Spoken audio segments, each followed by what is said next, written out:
the Kay Whiteley is now no longer in charge. And the issue there was a number of things. Number one, not the least of which she was very poorly suited to the task she had. But the other challenge she had was that she was a civilian in a military world, right? And so she had very little standing, very little authority within the military. And again, through a congressional fellow that we had in our office, said that person in that office has got to be a general officer, and they've got to come out of the military. So in a previous piece of legislation, or maybe it isn't that strong, but they changed it before that became the law of the land. They now do put a general in charge. Now, General Hertog, who you saw, had been in office had this role for about 5 days when she was filmed.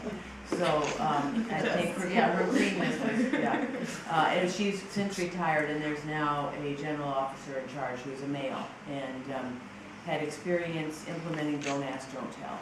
So we remain cautiously optimistic that he will have the standing, and he does have the experience to move ahead on a lot of this, and on the prevention side. I mean, the buddy system was, I thought, absolutely ludicrous. So, and ask her when she's sober? yeah, Really? yeah.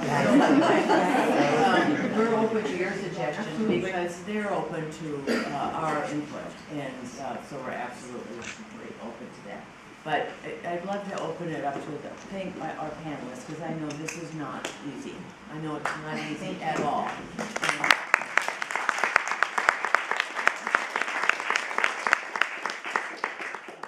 But I'd love to open it up for questions, and anybody can take it for an answer if you want. Yes, good evening. Thanks. My name's Tom, right here in Lowell, and thanks you ladies sharing the experience. Very, very touching, and I thought as the young woman in the film there that were involved with that class action, who showed tremendous courage there, I also wanted to acknowledge your own and for that. At the beginning of the program tonight, Niki, you had mentioned that projections were, I don't know, it's maybe 11%. Is that about right? That are, in the military, that are women right now. I don't know. Oh, it's about 13%. About 13%. Yeah. Okay. Projected to go up. It projected to go to about 25%. 25% of that sort of thing. I'm just kind of wondering, either with some of the ladies here, as you were being recruited, as you were going into the military, and all the questions and everything else, is there any disclosure? Do they kind of say, I think I knew the answer to this before I asked it, ladies, watch out. I can answer that. Yeah. It starts with the recruiters. I was raped by my recruiter.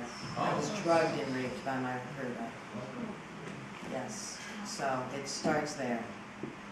And they're in positions of authority, unlike most others, where they're not necessarily, they don't have a direct supervisor over them that's in their immediate office.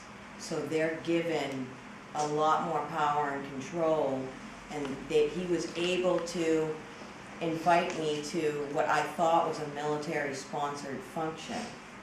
And so I went because I was excited to meet the new people that I was going to serve with. I didn't know that when I got there, the guy was going to try and push drinks on me and then drug me and then do what he did.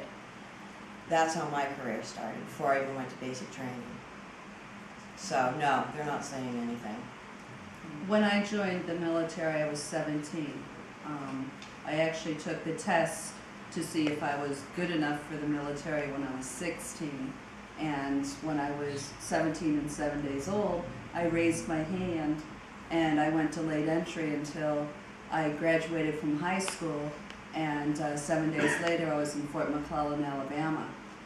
How many people have 17-year-old daughters now, and do you think they're prepared and ready to be able to join the military? I knew I was, but I was so naive about any situation, and when I joined the military, I joined to get away and look for another way, because my life at home was not a good life, and I needed to go. And I was expecting the military, of course, of, you know, look at them, they are just so fierce, they've got laws, they're protecting the country, of course they're gonna protect me. And they don't.